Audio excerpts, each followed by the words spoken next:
Commission meeting to order. Sherry, can you take roll, please? Mrs. Jordan, Ms. Wood. Here. Mr. Vosell. Here. Mr. Hodge. Present. Mr. Wood. Here. Mr. Cantner. Here. Mrs. Derndak. Here. We'll go to the minutes of the May 28th meeting. Do we have any additions, comments, deletions, and any which way we need a motion? I move that they be approved as written. Second? I second that motion. Any comments? All right. All in favor? Aye. Aye. All righty. Thank you. Public comment. We have two people that are scheduled to speak. If it's okay with everybody, I would like to switch and have Mr. Watson go first, and then I'd like to have Mr. Berklew do his comment in conjunction with item 4F, which is the new airport leasing policy. That way we can kind of roll it all together and make it make a little more sense to everybody. Are there any problems with adjusting that? Okay. All righty. First of all, is there any other public comment that anybody has other than the two that are listed? No? All right. Mr. Watson, come forward, please.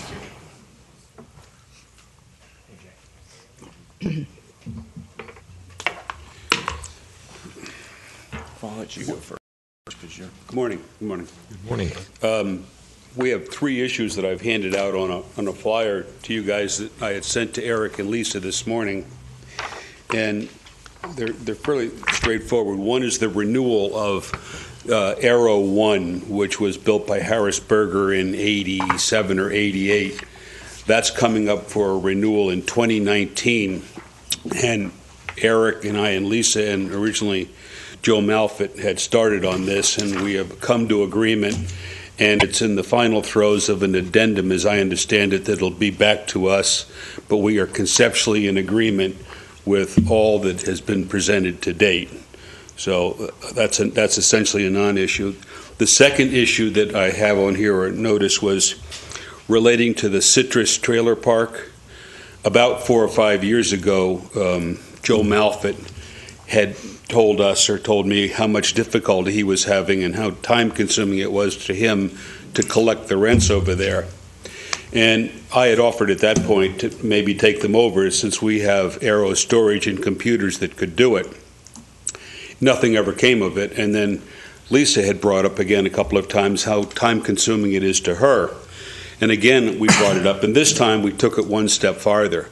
What we're proposing we do is that we create a separate entity, Steve and I, that would be some nominee corporation that would either JV with you guys or lease from you guys the Citrus Park for the purposes of liquidating it, to move all the tenants out of it and to restore the grounds to what it were originally, have it reappraised at that point in the dissolution of what's over there, and then we release it again back from you guys at a new rate as a joint venture to do storage, where we have done it at Aero, and I have also done it up in Melbourne. Steve, if you want to cover the liquidation side. Yeah, what we would propose is a management company that would come in and insulate the city from having to go in and possibly do evictions, or what Bruce and I had talked about initially was voluntarily trying to get the tenants to vacate and cooperate, and then we would anticipate some pushback, and we would handle those on an individual basis. But ultimately, I've got experience with a management company. Bruce has experience already with his storage facilities on how to get the tenants out of there and get the property into a position where we'd be able to move forward to the storage facility. You come under that. Do you come under that law that they enacted about moving people out of mobile home parks? Does that come into play at all? I'm not familiar Our on that. collective attorneys, it won't be without some baggage, I'm certain. I think that we would Can try you- to do it as politely as possible. Can you speak into the microphone, please? I'm sorry. It won't be without incidents. We think that most will go okay. Some will probably appeal it on some legal basis yet to be determined. But I think collectively, I've used Bill Stewart, you guys have your attorneys, and Steve has good counsel. I think between the two of us that we can work our way through it. I think admittedly that you guys would concede that the property is functionally obsolete, fully depreciated, and probably a bigger liability than it is an asset. It unfortunately is bringing in a nice amount of money to you guys on a yearly basis, but there has to be a higher and better use for it. Lisa, what's your experience with that law? Is a municipality exempt from that? No, you do have to follow the Florida statutes, and there are regulations and procedures that you need to go through. To get rid of, Yes, okay. yes. It's a lengthy process. And what happens to, the mobile homes are owned by individuals. Do they move them? Are there some that are owned by individuals? They all, Yeah, they all are, yeah. The city doesn't own any of them as far as I know. we just own the property. Right. The benefit to the airport and to the residents of the city and the county, this benefit by doing what you folks have proposed, the airport will benefit how, and the residents of Vero Beach will benefit how? Let me use the best example. We currently have rented from you guys, or I acquired in 2003 Aero Storage 1 and 2, and Fred Monroe negotiated that with Eric and I, and we have run that, and I think that we have never argued about anything. We have done everything that you have required. We have paid our rents. We are going to acknowledge the reversionary interest, which will kick in the next couple of months, and pay again, and then I will renew Aero 2 before 2025 to run that out to the expiration of 2035. So we have always paid, and we have always paid a fair rent. In 2006, and it's a two-step process on this, and I don't mean to avoid the question, but if you switch over to the land on you holding title, it's less appealing to me. So if we lease the trailer park to you to build storage, we would prefer that it be done as a joint venture. And I will use the example of what I did in Melbourne. In 2006, I leased from the city of Melbourne 10 acres on Apollo Boulevard directly across from the police station. I subordinated that lease to a construction loan of $4.7 million, brought a partner in on it, built out the facility of 100,000 square feet and 1,000 units, and by 2010 or 11, it had begun to cash flow at the rate of about 100,000 per partner, 400,000 per year to the investors. In 2013, we sold the $4.7 million investment for $9.3 million for a $4.6 million profit for the 7 years. If we JV'd with the city, you would be 50% of what we do on the property at the trailer park right there. Unfortunately, they aren't directly correlate because Melbourne had a higher visibility and was a bigger product and probably demands 20% higher rates than I could get here in Vero, as evidenced by my success at Aero. It's only 750 units, so it's 3/4 of that, and it's probably 30% less on yield per square foot. But it's still, they make money. Charlie Sullivan isn't losing any money on 43rd. Zork's facility is making money at the other one. They all make money. There's little or no downside to it, because at a fire sale, you can sell it for what you're into it for. So it's not speculative. So we would JV with you guys. If you held 50% and we held 50%, your income would probably be a couple $100,000 a year and replace what Eric is losing and Lisa on the trailer park. One more question. The units that you built on Apollo Boulevard in Melbourne, what was on that land before you put your units in? Anything? Dirt. Just so no one was relocated, moved? No, and it was right next to those big septic tanks and septic fields. The that they Sir, use right there. Their plant is there. You need to speak into the microphone. Their wastewater plant for that section of Melbourne is right across from the police station too.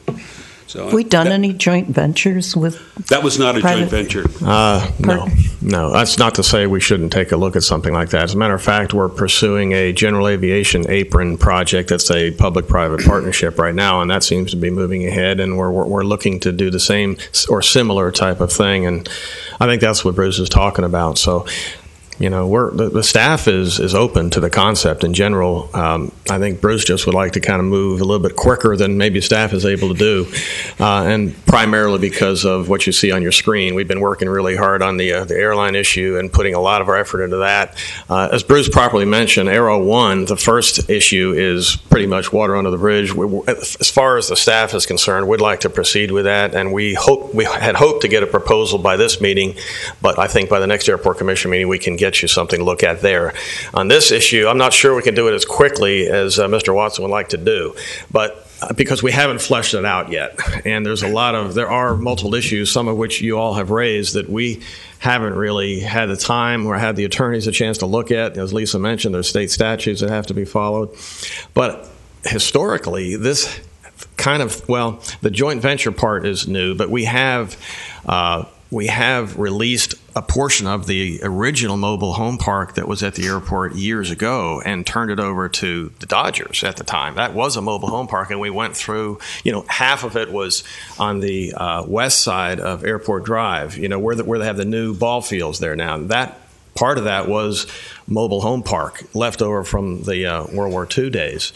And we had to go through a process at that point, if I understand correctly, to turn that into ball fields. And there was a concept similar to this that took place then. And then ever since, we've been just managing the remaining mobile home park on the east side of Airport Drive. And as Mr. Watson properly mentioned, it has become quite a staff time-consuming issue. I mean, I think that takes 50%, maybe 40% of Lisa's time, and we also are constrained by the fact that the community is not willing too much to allow government staff to increase. So we're kind of caught in a bind there. We have an increasing headache and really no aspirin to fix it. So here comes the aspirin. We're trying to take a look at this idea. We'd like to maybe move in this direction, and ultimately the question might become, would the joint venture be beneficial to the city and the airport, and does the Airport Commission feel interested in doing more storage facilities on the airport, because we do have quite a bit there already. But I would say that we have 750 homes going to be built, it looks like, right across 43rd that are a good chunk of them will be looking for storage facilities. And then Mr. Watson's talking about a different type of storage. I don't know if you want to go into that a little bit, Bruce, and what you were talking about. Not necessarily individual homeowner storage, but maybe a larger type. Right. You brought up 3 or 4 interesting points. And the storage business, like most businesses, there is a profile.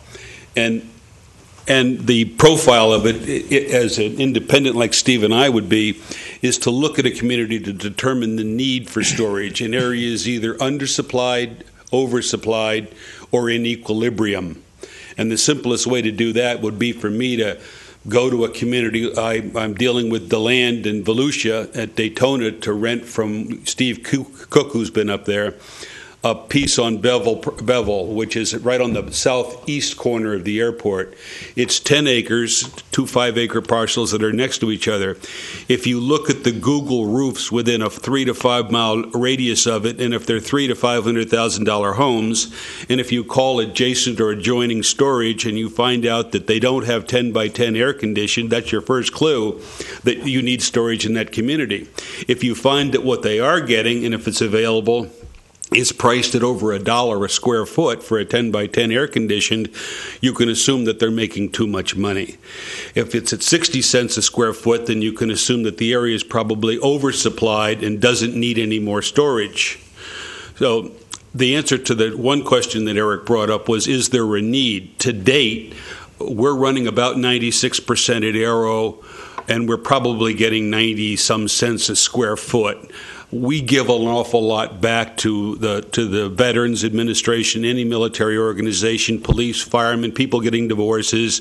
We are probably overly generous in our storage. We do boot people out when they don't pay, and we normally take stuff to the landfill, but none of the storage war stuff really exists. I've never gotten a thing in the 10 years over there besides a toy truck. So I don't believe you're going to get a mink coat or a Renoir painting or anything. So if it's undersupplied or oversupplied, we wouldn't build it if it wasn't necessary. So I think it is. Another thing that is interesting is cold storage. There are companies that run freight all across the state, and sub-zero storage, reefer storage for small buildings is also an in-demand product.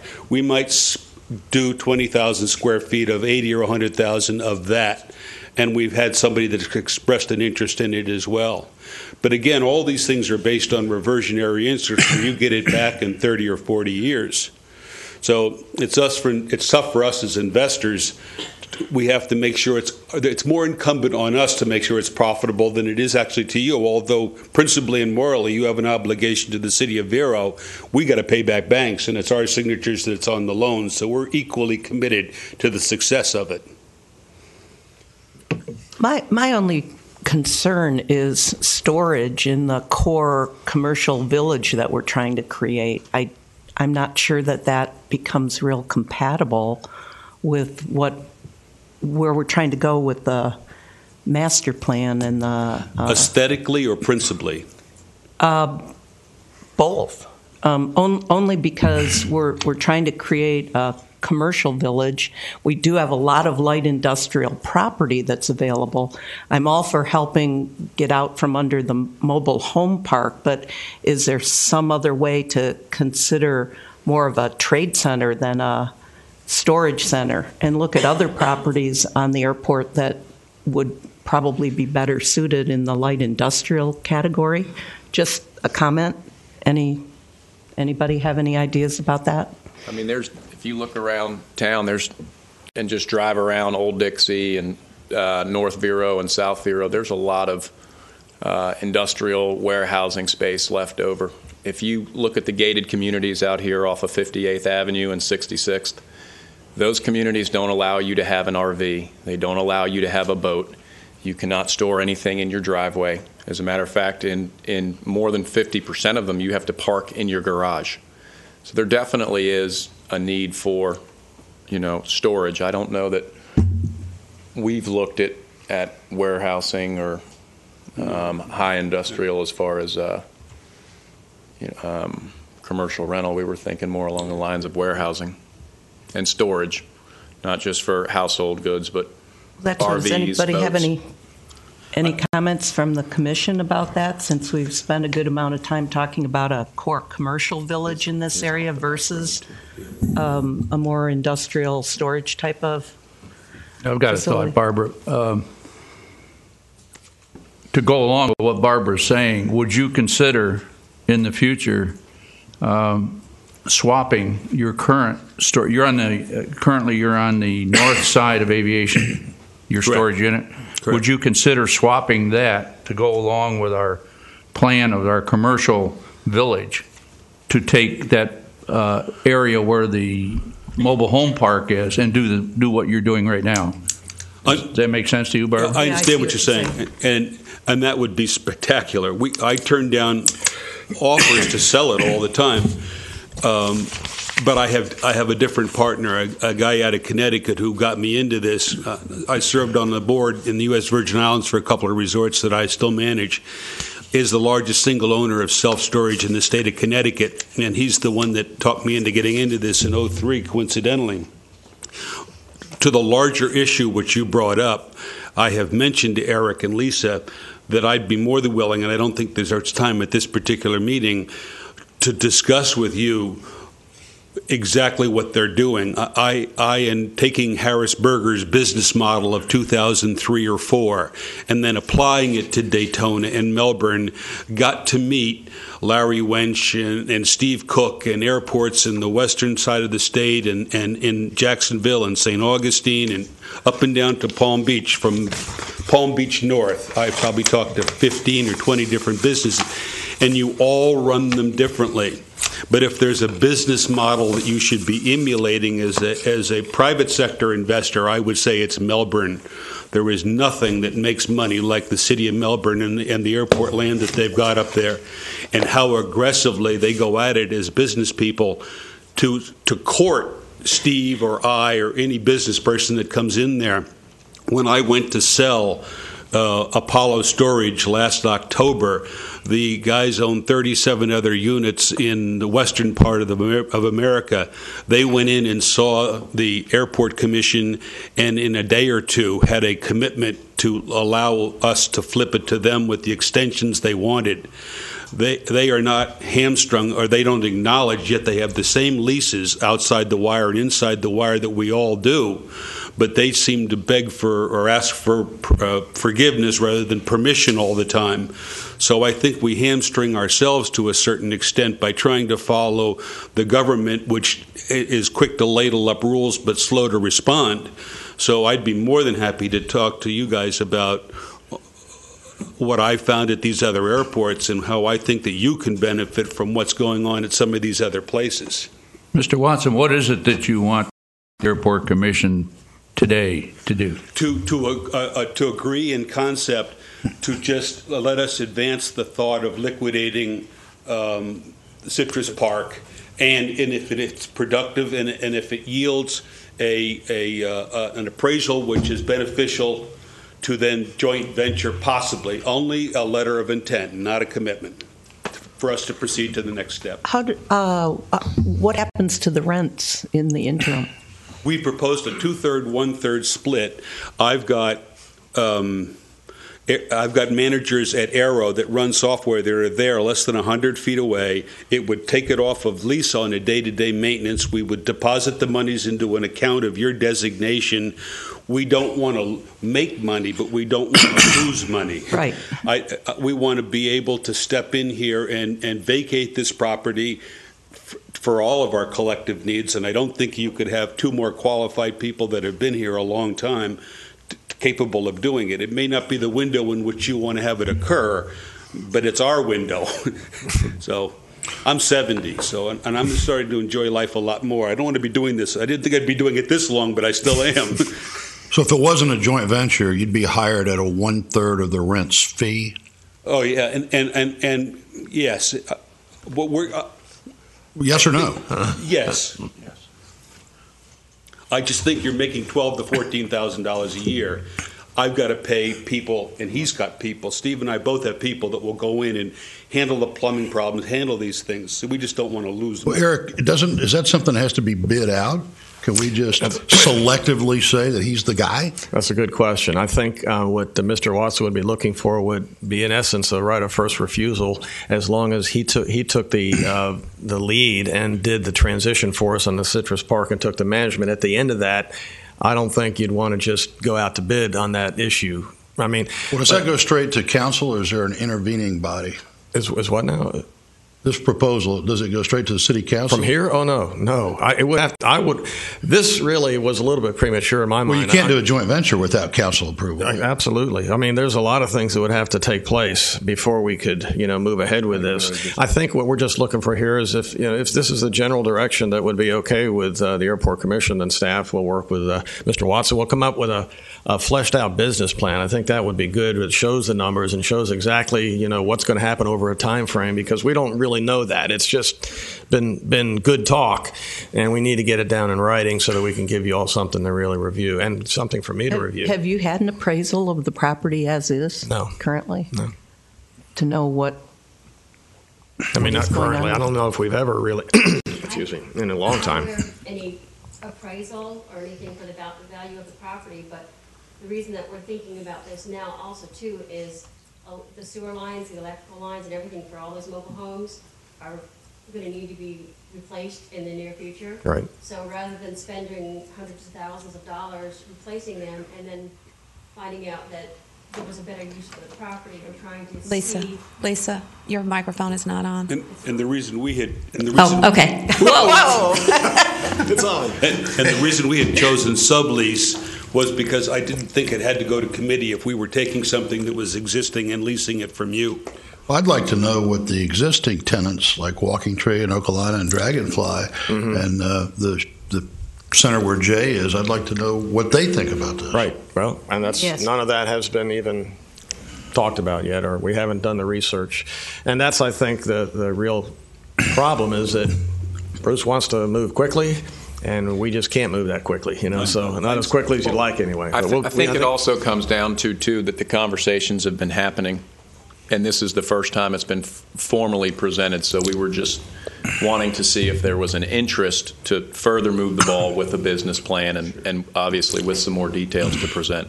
Yeah.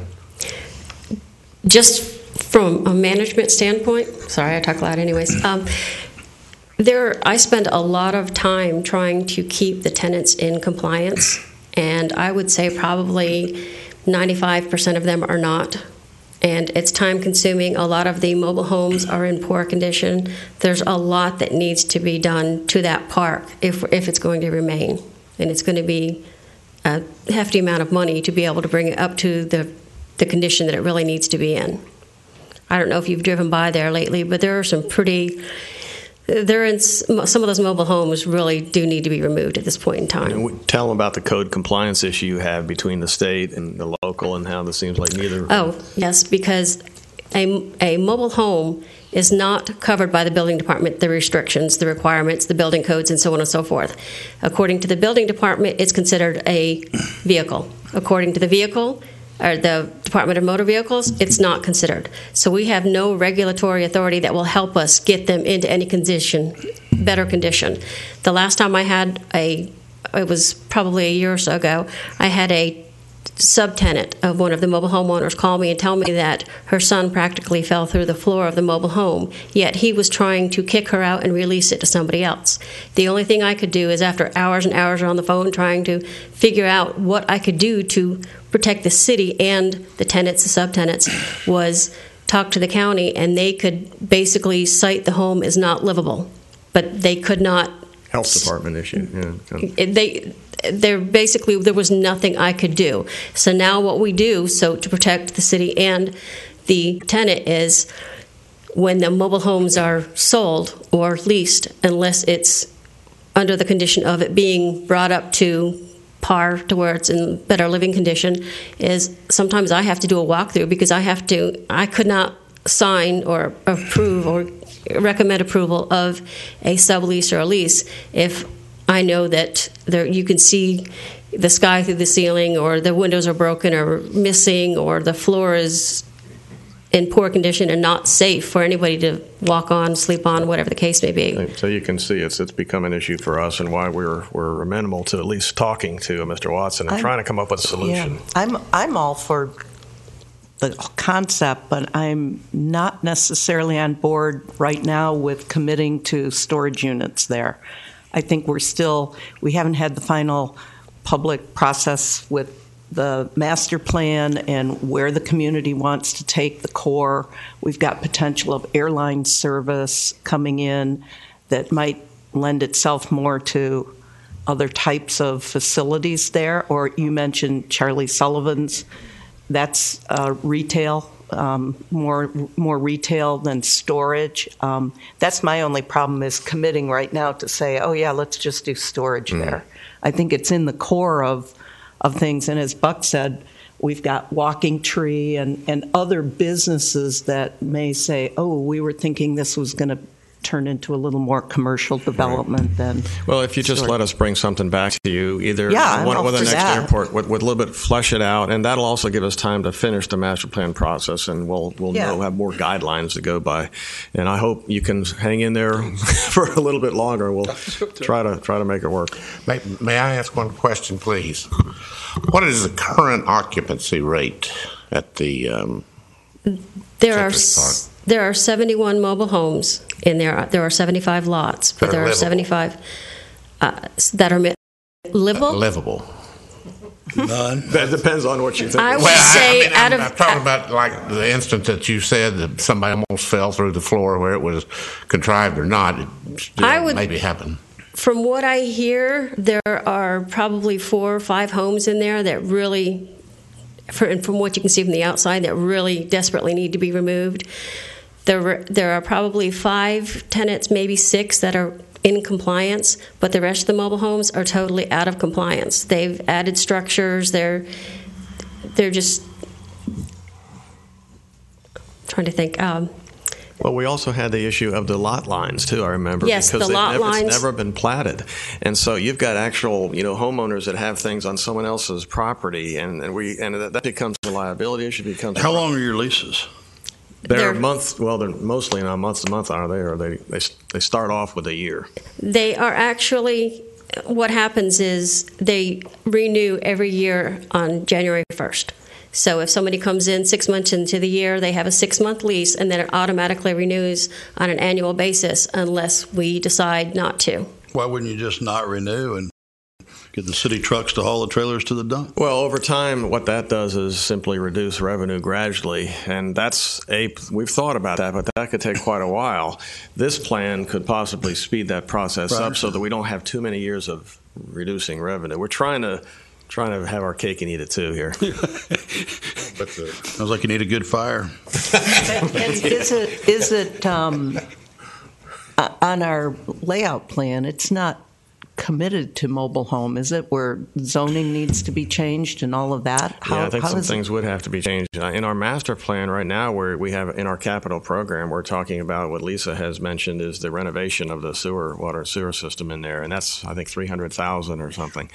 So now's the time really, as we're at the crossroads to make that decision, complete the master plan and make it so it's compatible where we want to go to the future. And actually, it's timely that Mr. Watson's come to us because it gives you an idea why the Airport Commission is here to give us and the council some direction on how you'd like to see it move forward. Well, this isn't something you take to council yet, is it? No, we haven't yet. No. Okay, because but I was going to say, I personally would like to see some more input, information, right. No, we numbers. Absolutely.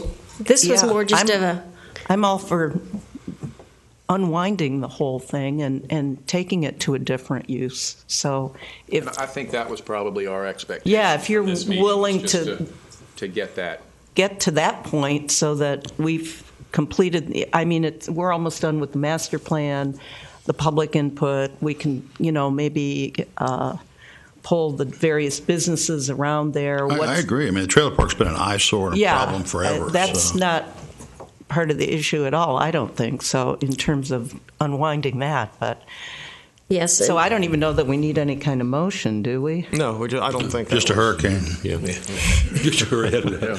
But all the municipalities have the same concern on aesthetics, and we have been held to a higher standard in DeLand and north and even south. They make them far more attractive than what Charlie built or what Harris built years ago. Now they're brick facades. It's still metal behind it, which because you've got to keep the cost down. But you can make the elevations far more attractive and more appealing. There may be even some scenario where the one street fronts could be retail and everything behind it could be storage or something, just to kind of.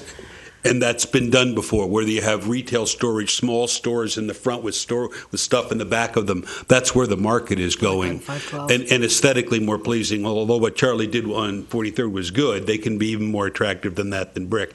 That street has got the drainage canal behind it, but it's good frontage. It's okay. It could be a nice area for a nice, well done park. We wouldn't be doing what Harris did: cheap concrete work, low buildings, poor aesthetics. That was what I inherited at 2 different sites, and both those corners should revert because it's not the best usage for that kind of frontage. I concede that point. Also. Sorry. Okay, go ahead, Lisa. His existing leases also on both the properties on Aviation Boulevard, they actually expire in 2035. So at that point in time, Bruce has talked about the possibility of demolishing them. I don't know if that's still in his thought plan. But back to Citrus Park Villages. You'll only be 90. But you could be 90, yeah. It's just like, oh, wait, you're going to be 90. Well, rather than beat a dead horse, I don't think this requires any kind of motion, does it? No, I think you got your answer. We're interested. Yeah. Come back to us. We're going to poll the existing tenants and I had a situation similar to this at my church, and the church is growing, and we have need for parking. And across the street from the front of the church was a rather rough, somewhat run-down apartment complex that had 8 tenants in it. The owner of the building was interested in selling and getting out. So we had a meeting with all 8 of the tenants to explain what we wanted to do, and in essence, that was tear down that building and put in a 56-slot parking area. We offered them a stipend of a few $1,000s. We found housing for each and every one of those, and we also paid for all of the moving of those people. I'm not proposing we do that for the residents of Citrus Park. However, that went out without a hitch. There were no ifs, ands, or buts. Again, we're only talking 8 people, as it were, not the 71 residents or so of Citrus Park. So that went off well. There were no problems, no situations. They got nicer places to live in, the move paid for it, additional financing, and we got the property to put in another 56 parking spots. So that was a win-win for everyone in that area. The last issue on here that is the question of how you guys have proposed to change title when something is completed, how the title will revert to the airport commission rather than, excuse me, to the developer, and then face the reversions on whatever the lease expiration is. I strongly would like to have more thought put into that, or input, or the opportunity to pay the gross receipts or the tax complications or implications from what's going to be done. I believe that it will hamstring and make your private investors walk away from the deal. It's hard enough to sell to an investor, which Steve or I enjoy sleeping at night and don't like all the money, so we generally bring in investors. Investors are going to balk at title passing or reverting to you guys right away. So I understand the issues that you're addressing. Also, the lending institutions, of which I have canvassed 3, have read the document and have strong hesitations and reservations about the subordination of the leases and everything else. Well, aren't you putting the cart way before? No, I'm talking about my existing one. And then Eric had given me Right. what you guys are changing, and we've been talking about this for a couple of years. And sometimes Lisa or Joe would say, "What do you think of the private sector? What kind of resistance are we going to get on it?" So I'm merely saying to you guys that I think more thought. It's being made in a bit of a vacuum. That you need to have more lenders look at it, not just me. This isn't me. This is just because I want to see you guys succeed. This should look like Melbourne if you've done it right. Everything. If Melbourne had an opportunity to get 60 acres at the west end of that runway, they'd be going to Melbourne because they lease that thing up and make a ton of money. But we've just got to get more business oriented. I think, Eric, maybe that's a good segue into Sure. the leasing policy and Yes. what our constraints are. Yeah, and Mr. Barklew, I think, wanted to speak. Yeah, and so that's next on our list. If you can stay another couple minutes, discuss that. Also, Section 4F with the new leasing policy, we were also going to talk about the attachment B, which are the changes that he was talking Right, about. we're going to we'll do that now so it all kind of ties together. Okay. Excuse me. And who's going to do that? Well, are we gonna go to Mr. Barklew? Well, do you want him to go first, or do you want to discuss this? However we would like Because to do that. I think they relate, don't they, somewhat? I'd like to see what Jay has to say. Okay, Not just that's fine. First. He wants me to throw myself under the bus. Going back to what these gentlemen had proposed, I agree with quite a bit of it. And the biggest challenge that we're running into out there is, like myself and them, there are very few people that have made a concerted effort to try to do positive things at the airport and bring in tenants and do kind of things. And we're kind of hamstring because this process needs to be streamlined. Myself, I do business with the Melbourne Airport as well. My dad was on the airport commission. There's 30 or 40 tenants up there that we put into place back when I first got into real estate. Then when the lease negotiations come back up, they retain me to go up there and I renegotiate the leases, and it's a very fast process. Like they had mentioned, they do what they think's right because Eric, all the folks, we know what the FAA are looking for. So long as you're doing everything within their constraints and not pushing the envelope, if you're doing something that's going to push the envelope, then yeah, we need to pull back and get permission and all that kind of stuff, because the ramifications of pushing the envelope and getting slapped might be, you might have to tear it out. But for the most part, just like coming through a standard commercial deal, if I turn around and find a piece of property on US 1, within 45 days, I could get surveys, architects, engineers, plans, the whole thing, and be in the building department with plans. Coming through the whole thing, especially when you're discussing, and I'll touch on a couple of their points, and then I'll go into the rest of mine. When you're walking into the banks, like I represent Mr. Sullivan, that's what I'm going to discuss with you in a minute. If we weren't doing it all for cash, if we had to walk into the banks, like the absolute drama of when I brought Walking Tree in and trying to get an SBA loan and everything we had to do for that added a year to the process. We went through 11 banks before they would finally say, we'll do it. And they basically had to overlook the problems with the revisionary and all that kind of stuff. Said, okay, the 5 of you are so strong, we're just going to go ahead and do it on you guys. And they didn't even encumber the building. They encumbered all their other assets. So effectively, if they had to stand on the building and everything, they would have never gotten that SBA loan, and they would not be opening. So that's got to actually be addressed. There's a lot of businesses up at the Melbourne Airport and several other airports that actually walk into banks and get things because I'm not saying you guys have to give up the farm, but we've got enough attorneys at the city staff and everybody that we can come up with something that's a little more streamlined that, is in everybody's best interest. Bottom line is, you guys shouldn't do anything. That's the whole reason you're here. That's not in the absolute best interest of everybody.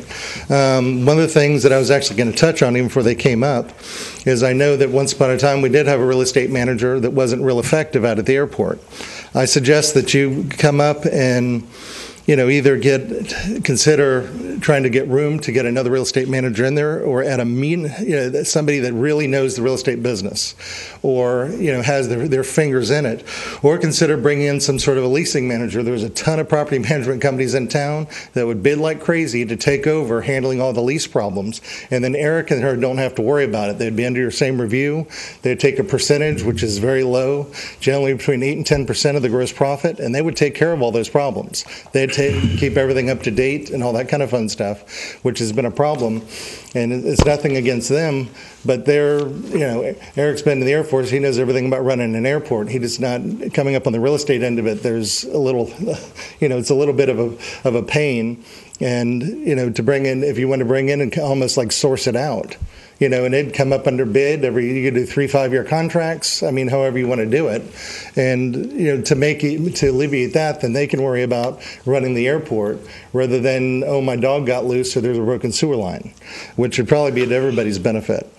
But for the other parts that I wanted to get to is, like coming up on the Sullivan property, we've got an adjacent piece of property that we've been trying to lease for over a year.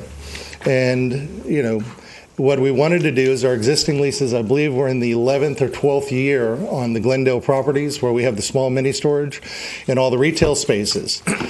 There's a piece of land that's about an acre and a half, Eric? That we're having. I mean, to the north of Airport to West the north Drive? of where our mini storage is. An acre and a half acre. There's actually a piece of property there that we want to build more small mini storage, mirroring identically what's there. There wouldn't be any curb cuts, anything. We'd take out some of the storage units, create another loop. And what we'd like to do is, it doesn't make a lot of sense for us to go ahead and build those units when we've only got 17, 18 years left on the lease. What we'd like to do is get 2 10-year extensions. What we do at the end of the 30-year lease is come up and say, okay, price per square foot's now instead of 17, 23 cents a square foot. Great. We'd just like to renegotiate the lease on that so that we can turn around and say, okay, at the end of the 30 years, we'll jump up to 23 cents a square foot. And then 10 years from them, we'd have the decision, okay, we want to walk away and give it back to the airport, or we decided, Mr. Sullivan's a little long in the tooth too. He's past 80, so this is going to be his heirs that take care of it that I'm negotiating for. And to go another 10 years, FAA will allow you to lease up to 50 years, and that's well within their purview. and it's done in multiple other things. And we'd like to basically, and I realize we got the reversionary that comes up after 30 years, we're not trying to skirt our responsibility. When they sat down and signed it, it was a good deal to everybody. All we want to do is, in light of the current market, renegotiate our lease is what it really comes down to. I've been, as I said, through this process for almost a year trying to do that and lease the other two pieces of property, which are at the north end, right along the runway, which have been deemed not good for, the aviation business. You're not going to put a hangar or anything there. So we want to put something that is up to the current code there, which is a different deal. That doesn't really affect this. The part that I really need a challenge with, we'll negotiate that, hopefully with an expedited process. But more importantly, I wanted to pull with you because my biggest disagreement with Eric is that he says, no, at the end of the 30 years, I want it back. Well, because you guys agreed to reversionary clause, you're backing up on your word. No, we're not. We're just trying to renegotiate the deal. And when you've got, so much of your airport that is undeveloped and you've got a good tenant that's willing to stick, adding this many storage to the end of it, which, that's going to be a $700,000 to $800,000 capital investment. And for us to put that out and only have 18 years to pay it back and then we have to hand it over, doesn't make sense. So if we can't work that out, it's not the end of the world. We'll just, go on with that and do the new lease. But it's in your best interest when you've got someone. And, Mr. Sullivan and Glendale is one of the larger tenants in there, compared, there's a lot of smaller ones. But plus, he maintains the property very well. It's an asset to the airport. It'd be a little bit different if I was trying to build more stuff and, we had the biggest eyesore in there. But coming up with a little better property on that. We just try and extend the piece. The airport, as I went to before, you guys aren't really in the business of property management. And when it comes up to them coming back, several of them have come back. I've cured two of your biggest nightmares.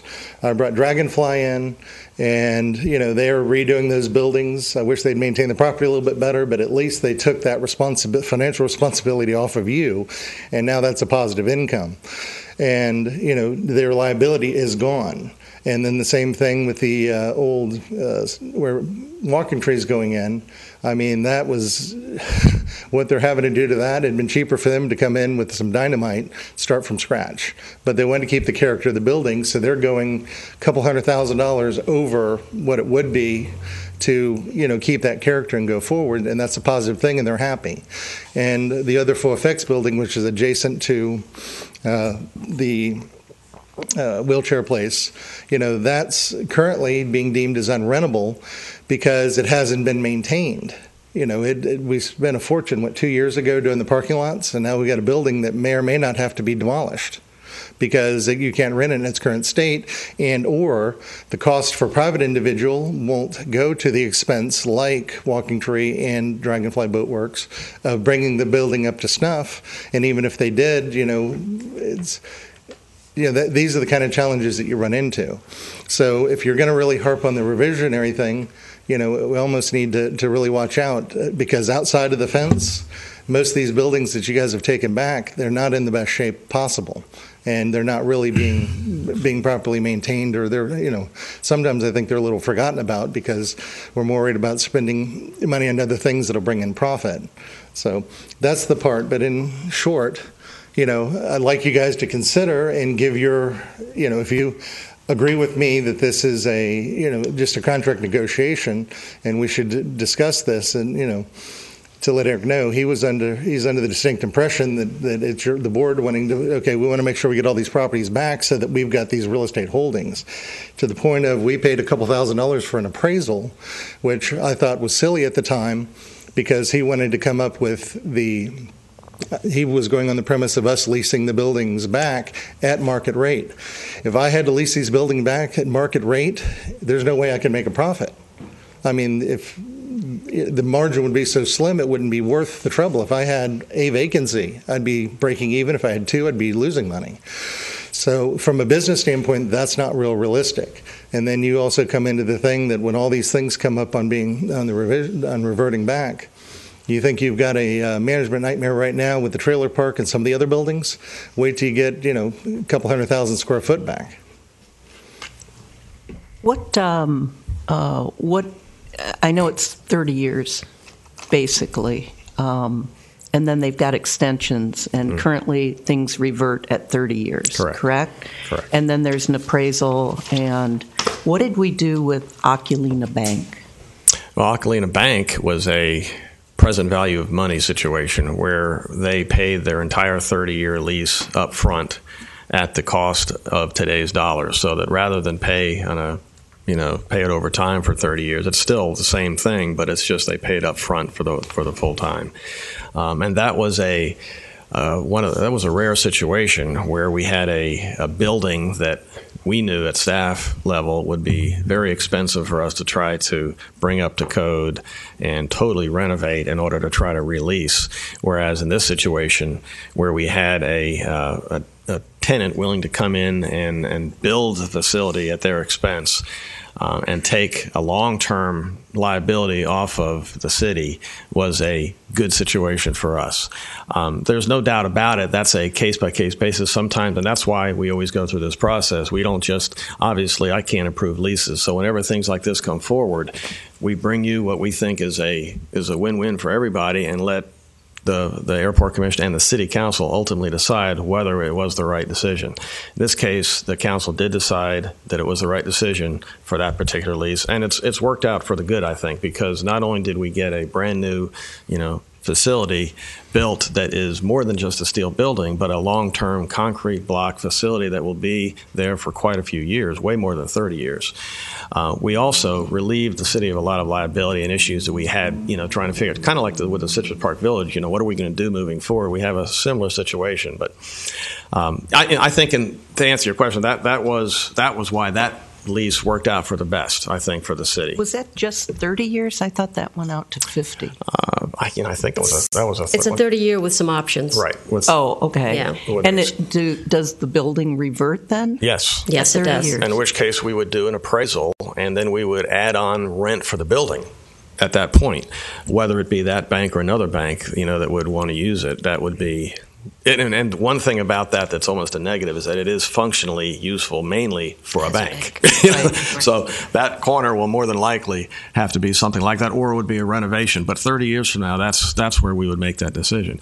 Now, just to segue a little bit into what Jay is saying, that's a similar contract, except that the rent is being paid every month for the full 30-year period. But at the end of the 30-year period, we would then, under the existing contract that was signed by both parties and agreed to by council and by Mr. Sullivan at the time, we would the building ownership would revert in about 20 years from now. So that's where we have right now. The city has a reversionary interest in that building based on our existing contract. That's not to say we have to do that, though. I think Jay is right in saying that it's not one or the other. We can now renegotiate the lease at this point. I mean, we have that opportunity anytime any 30-year lease is in place. 12, 15, 20 years into the lease, you can always come back and renegotiate. But you have to take into consideration the existing value that the contract gives the city. And that's what we're trying to do, is make sure that in this situation, there is a value that the city has based on the existing contract. We did an appraisal, which was half paid for by Mr. Sullivan and agreed to by Mr. Sullivan because of this reversionary interest. And we have a value. Now we have to take that value and negotiate a new lease. I think Jay is saying it should be zero. We're saying it should be $980,000. So we're a little bit different in what it should be. And the appraisal says $980,000. But Eric, you also have to understand one thing coming into effect. The airport or the city's interest in this is actually in the land. All those improvements. No, it's in the building too. Let me finish, please.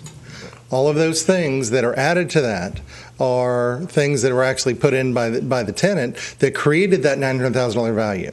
A more accurate appraisal for that negotiation would be, how has the land value changed from the date we signed the lease to now, if that were still fallow ground? Well, if I rent a storefront, though, and I make improvements to it and I vacate it, they can lease it with my improvements. I don't take my improvements when I leave. No, but actually in most leases. How does that not adding value? Well, for the process of negotiating this, yes, it adds some value in most commercial leases. Like if you look deep on yours on 14th Avenue, you're supposed to bring that back to vanilla shell at your expense. If you leave it, then your landlord can actually charge you the possibility of what it would cost to bring it to vanilla shell, and that would be in there. And if you look deep in your lease, I'm sure it's there because I know the building you're in. And then if they decided not to do anything, and a similar tenant came, and maybe it was going to cost $10,000 to get it back to vanilla shell, and they took your deposit and says, okay, you don't have to revert, or you don't have to clean it out, but they could keep your deposit. They might turn around and find a similar tenant, have to spend less, and that's just extra profit from the landlord's standpoint. Just like at the end of this, on a lot of the leases I've seen out there, there's a couple things in your land lease that kind of contradict each other, but one of them is I've got to bring the property back to the site, the same condition that I brought it in, that I could technically clean everything off there and just revert it back to dirt and release it at my expense, which isn't real realistic because it's going to cost you so much, and there's no real value to those goods, but. That it's depending on what you put on the land. For instance, some of the buildings that were done along flight safety, those were done to a little higher standard with the facades and everything, which is on the current code. What you put on the land makes a big difference with the actual appraisal.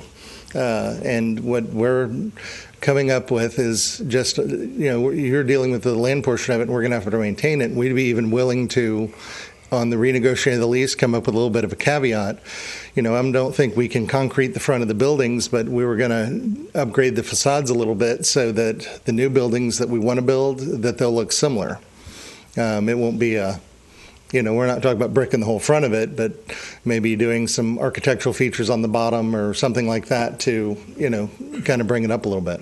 That corner lot, I know there's one that really isn't on the runway. One of them is, I believe, or on the taxiway. But it could is there any value to that aviation-wise? It could be used either way. It could be used for aviation or non-aviation, and that's how it's shown in the master plan. And you're looking to tie that new property in with your current lease. It's two different issues. That would be a new, fresh lease that has nothing to do with the current one. Coming up with the real issue, and we're not really having an issue with that aside of we just have to finish negotiating that lease. There are two separate issues. The issue that I'm bringing in front of you, and that we will negotiate a 30-year with two-year extensions on the land, which is, not unrealistic in the current economy. Just coming up on that existing ones to encourage us to, one, do two things. One, increase when it does revert back to you, you're going to get another 50,000 square foot of storage on what's now vacant land that we've been paying rent on for 13 years, and not getting any return on. Secondly,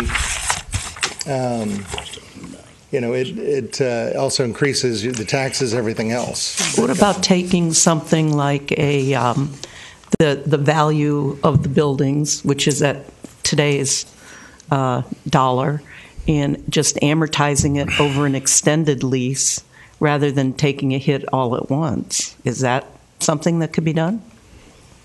Then you guys have a lower, the buildings are being paid for in the city's mind, but it's amortized over a longer period of time so that the hit on Mr. Sullivan isn't as much, and it's in today's dollar. I'm not sure I quite follow you. Well, the buildings are set to revert in about 20 years. Mm-hmm. If they, quote unquote, reverted today at today's dollar and you spread that value out over an extended lease, then you're not paying as much at the end of the 30 years when they totally revert, and all of a sudden you've got a big jump in the cost of your lease. Well, so take today's value. That's what we did, Barb. That's what the appraisal says. That's why we did the present. That's why the whole appraisal that's was done. What I figured. But I think now Jay is saying he doesn't agree with the fundamental terms of the appraisal. Right. So we're kind of back to where we are. I don't disagree. I think both Mr. Berklew, Mr. Watson made some good points, and but the staff is right now constrained by existing policy that City Council has approved. We're not going to alter that on a whim or make any changes. Now, it is true, though, that we can come to you with changes case by case, and if you all agree to it going forward, that's fine, through the council. So we will do that. I think we brought up so many different ideas here, and we even have people in the audience who are now coming forward with new 30-year leases that have the same policy that we've already had by City Council that are probably hearing, what the heck are we doing? Maybe we don't want to do this. But I think we do want to proceed with the leases that we have under the existing policy, which can be renegotiated anytime during the term. But if we're going to change our airport leasing policy, which I'm not against, but it really is up to all of us to decide how we want to move forward. Yes, Melbourne may do some things that we want to emulate, and maybe they do some things that we don't. Maybe Vero Beach is different than Melbourne, and maybe we want to take a look at it from a different perspective. But the bottom line is, yes, there are possibilities for changes. We're open to those. But right now we have several leases that are on the agenda that I think we need to move forward, because we have people that do want to bring in some development and want to do some development at the airport. And what does the FAA actually say about this? I know they're very explicit on airside leases and 30 everything. years max. Sorry? 30 years Year maximum. max. On runway Aviation leases. They will go up to 50 years on non-aviation leases. And what about reversion? But let me add to that Is there 50-year anything in thing. there? They don't just automatically say, yes, 50 years is okay. The FAA will typically want to look at what is the airport receiving beyond what they would normally get in a 30-year lease that makes that 50-year lease worth it. Favorable. Like a hotel or a concrete block construction that's going to last Something more than the that's compatible. 30-year term. When you're talking about a steel construction building that may have a 30-year lifespan or a little bit more, but we're talking about what the least amount of development into an airport property should not necessarily get a 50-year lease. That's the policy that we've operated under for years, and FAA is under the same policy. So that's where we get our direction. Let me ask Jay a question. Is there at all an interest in renegotiating the lease only as it applies to the vacant parcels? Okay, I'd be happy to renegotiate the lease where it comes just to the vacant parcel. The challenge we'll run into is if I renegotiate that by itself, then I'm going to have an entity that's dependent on another when it comes to the property at the south end unvacant of what we currently have, because we're doing that as an extension. So to operate that after the end of the 20 years, I'd have to have a separate office, and the size of it would preclude it from being profitable just for that small portion. It could happen, but when you put a pencil to it, it makes it not feasible after the end of the lease. We in part of the appraisal that we did at the request of Mr. Sullivan, we used the revenue that Mr. Sullivan was generating as part of the income approach on the appraisal. That's where the dollar amount came from. There is no shortage of income on that property, and they're doing very well over there. So that went into the appraisal approach, the income approach on the appraisal. So we have to consider that. It's been considered by the professionals. That's why we do this, because, as Jay properly mentioned, we are not real estate professionals, and we hire folks that are in order to try to get the data to you all correctly. But again, there's so many things that have been covered here. In general, I'm in favor of improving the business climate if we can at the airport, but it's going to take some discussions to make sure that it's fair to both parties and that we don't make a drastic shift unless that's what the Airport Commission and Council would like us to do. Jay, would it be you've covered a lot of data here and a lot of issues, mostly problems. Could you summarize that and also give us a summary of your solutions, so that the commission could look at something in writing over a period of time and make a much quicker decision than going into these long-winded discussions that keep going on and on and on? Okay. First off, discussing with the vacant property and coming up forward with new leases. Well, specifically what I was interested in, you had an idea of someone, either an employee of the airport or outsourcing a real estate expert. I'd like to hear more about your thoughts on that. Okay. In writing. I'll be happy to do it in writing. But I'll give you a quick, if coming up with this and I'm talking about outside. We've got a lot of folks that have, accounting departments, everything already intact. They've got asset managers that go out, and to add your portfolio to their book of business, it'd just be like them picking up another subdivision, another townhouse complex, or something like that. They've already got the whole background in check, and they just do it for a percentage, and they don't even have to run it through their banks. I've got a couple of property management companies in town that they receive all the checks, they deposit into our bank, and then we turn around and quarterly write them a check back for their fees. And so it's not where you get the whole thing with public and private money, and we don't have control. All the money goes through one account. So I'll do that, and I'll come up with that in writing as well. But for that would, or if you turned around and you found. And define your problem that you run into is with the budget constrictions of what the city can afford to pay, adverse to, you'd have to do a salary if you had an in-house person. Say you found, and we see this in real estate all the time, not everybody's a top seller, but there are a lot of guys that know all the rules and they show up every day and that kind of deal. They'd be happy making $50,000, $60,000, $75,000 a year. So if you, in most property management companies, do it on a percentage of the gross revenue. So if we're making $100,000 a year, they get 10%, they're only making $10,000 for, based on the thing, or 15 or whatever. I'm going to interrupt you and just say we've already heard all that, and we just like to have it in writing. I'll do that. So we can reduce the I'd be happy to do word that. processing. Thank you.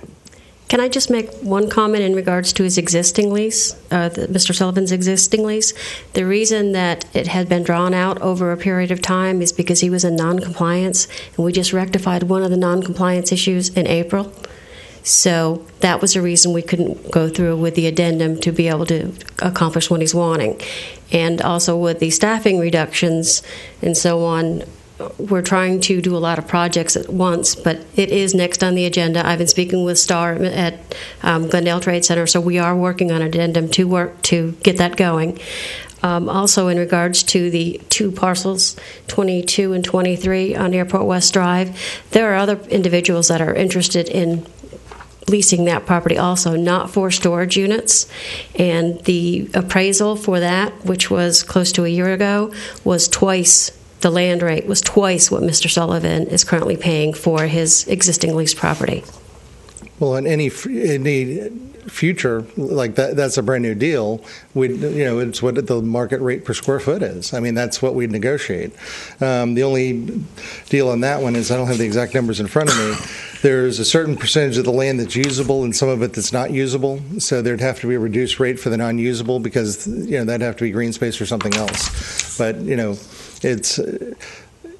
but that's not a challenge on the new stuff. And coming up with the rates on on renegotiating the current lease, we've been paying, the agreed upon land rent for some time now, and all we want to do is keep that current contract as is, with the addition of putting 2 10-year extensions, which at that time we'll have an appraisal and say, okay, land rent, just like they had on this one, instead of being 17 cents a square foot, should be 23 or 25 or 30, and then at that point we'd agree to that, and that's what it'd be for the next 10 years, and so on, just like what I'd propose in this new land for the new building, and to go forward. And if somebody else, on the new buildings, it's not going to be mini storage. It's going to be storefronts with warehouses in the back, similar to what's next to it, so that you can run a paint store or whatever, or construction supply or what have you. Have a nice storefront, but in the back you've got a roll-up door to drop off your goods.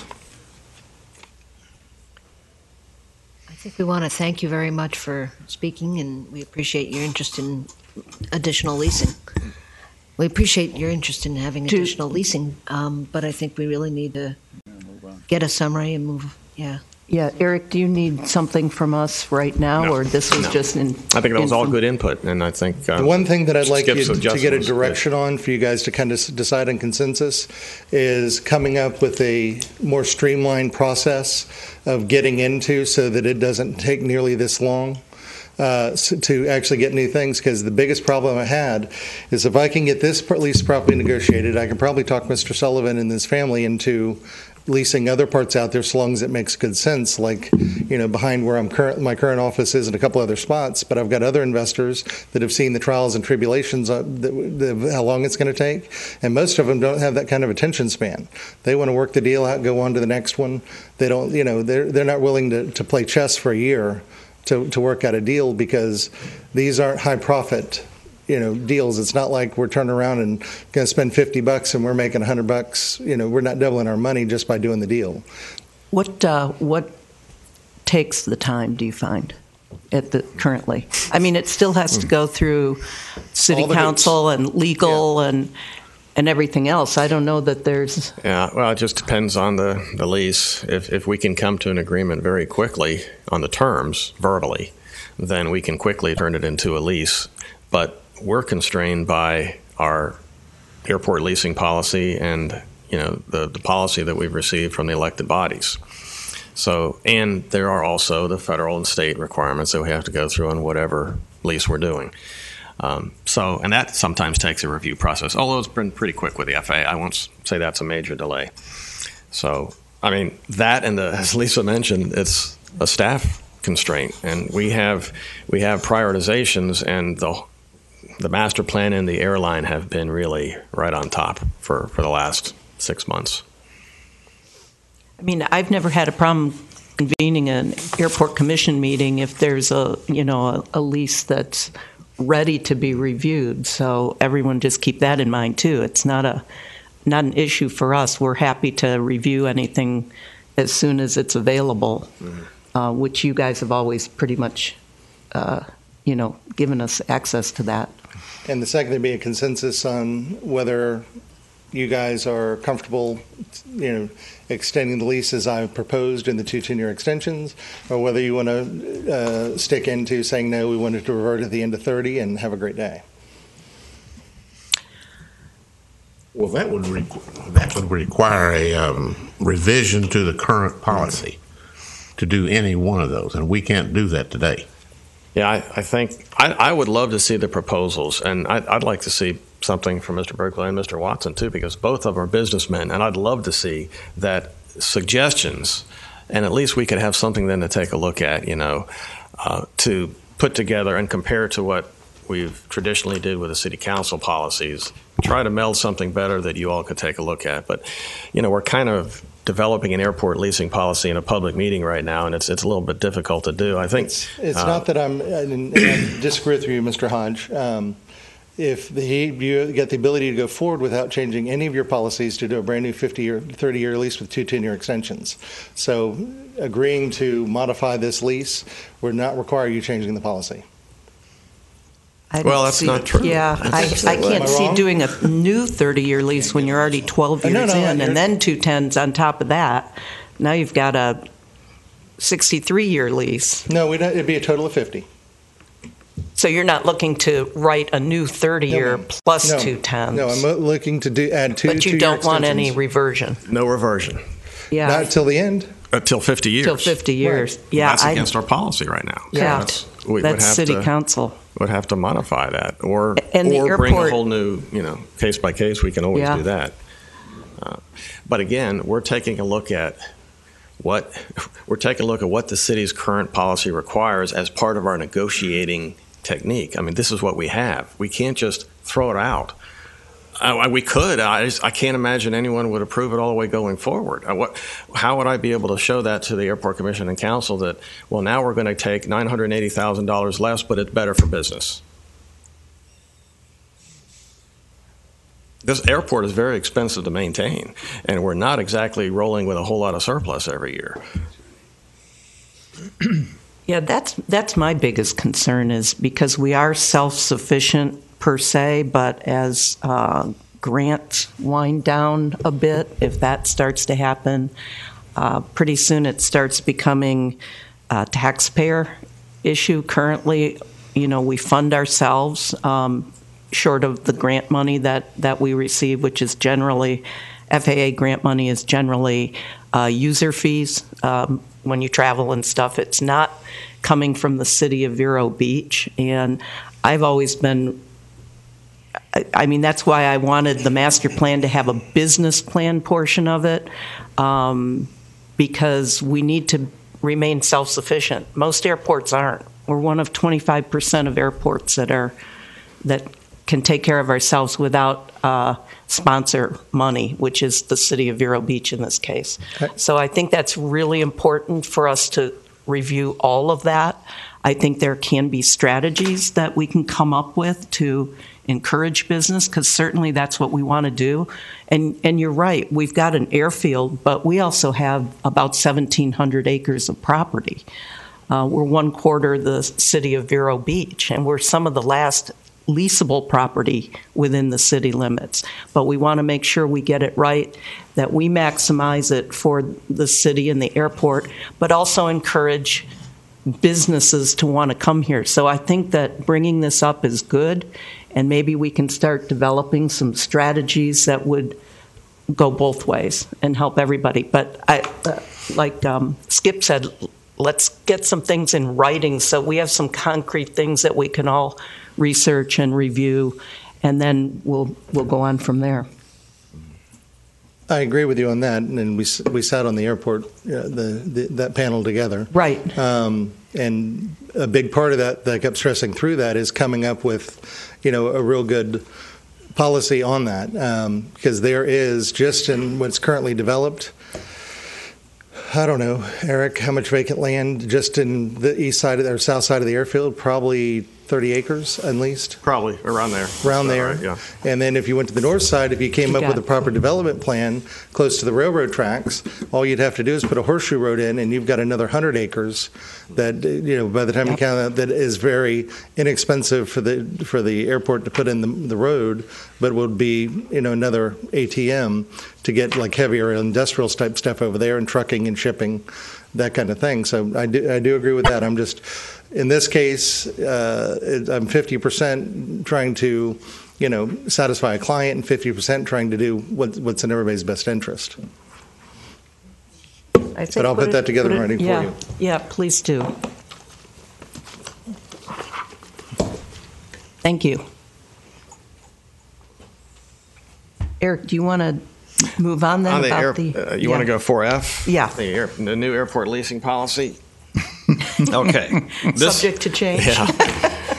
More discussion on this. I apologize for those in the audience that have really been here for quite a while, but hey, it's important. Okay, so the airport leasing policy has already been approved by City Council, and the reason this did not go through the Airport Commission is because there was no substantive changes. And we needed to move quickly because the Department of Revenue has been, in a sense, threatening through our city finance department that the tenants who are paying a combination of land rent and fuel flowage fees and gross receipts, all of those fees should be considered as part of the rent and therefore taxed, sales tax. So, however, over the years, we have not done that, and most airports don't either. They charge sales tax on the base rent, and then the gross receipts and the fuel flowage fees are considered concessionary fees for the privilege of doing business at the airport. And I use that phrase because that's what the Department of Revenue recognizes. If you have language in your lease that indicates that you have a rent plus additional fees that are for the privilege of doing business at the airport or for pumping fuel, that kind of thing, those other fees are not taxable. And since we have not been taxing, or it's a pass-through, but since we have not been asking our tenants to pay those sales taxes in the past, we wanted to rephrase our leases such that it met the Department of Revenue requirements. And we did that fairly quickly because we were coming to the end of a fiscal year, and we needed to make sure that the finance director could do what she needed to do with the city and make sure that if any sales tax were due, we would need to have paid it. If we were going to pay it, we were going to have to pay it out of airport funds and then go after the tenants, afterwards and get it back, which would have been a financial impact on our tenants. So we changed the airport leasing policy only in those regards, with some minor tweaking in there, but primarily to put that language in into our leasing policy and also into our attachment B, which you all recall is the thick document that goes along with all of our cover leases, such that our tenants would be protected and the city would not be have to be a pass-through to the Department of Revenue on sales tax other than the base rent. We made that change so far to one lease and to the airport leasing policy. The one lease was the Paris Air lease. That change has been approved by Paris and by the city, and that one is now in place. So we will now only be charging sales tax on the rent. Am I all correct so far, Lisa? Correct. Okay. So now what we want to do is also change the leasing policy and attachment B. That's really only thing that's changed. What brought up the discussion was that's the only thing that's changed. I think some of the folks want to change some other things in there, and we're amenable to that, as I said, and I'm looking forward to the proposals that the two gentlemen will give us in writing. I'll bring that back with a new airport leasing policy, that we've all staffed out, and I'll run it through the FAA and DOT to make sure we're covered there. And then probably in early January, bring a new, or early 2016, bring a new leasing policy to you, and then we'll revise it again through city resolution. But this one you will have the input on. Would have had on this one too, probably except for the time frame. And as I said, there was really nothing other than we're just changing the sales tax issue. And this actually is a resolution that the city approves. It is. Okay, so we are constrained at this point. And a resolution, 2015-30, it can be changed with another resolution. It's not something like an ordinance that takes a little bit more difficult to change. A resolution is simply the city setting policy. There was actually the resolution change and the attachment B update. Right. Okay. One thing I'll mention. I'm sorry, Barb.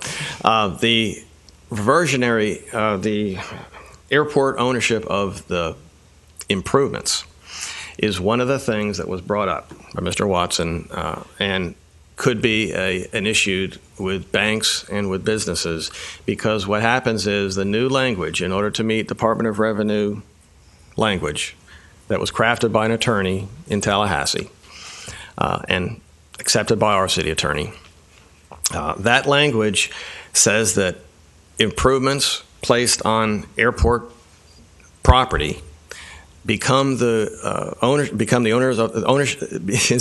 of the city upon the initiation of the lease. So anytime during that 30-year period that a tenant places a development on that property for ad valorem tax purposes and for the Department of Revenue purposes, it is owned immediately by the city of Vero Beach, which really has always really happened in real life, because if a tenant were to leave any time during a 30-year lease, those improvements are owned by the airport. They can't get up and move. Those are buildings built with steel and concrete. So for all practical purposes, all improvements immediately become owned by the city. Now, that is really a tax issue more than a development issue, which is what I think Mr. Watson has been bringing up, in that there's a perception that development is owned by the developer for 30 years and then it reverts. And so this whole thing has brought up this discussion, and we're in the middle of trying to reconcile that and come back with maybe an improvement to the policy that can hopefully cover both issues. But I think for the most part, it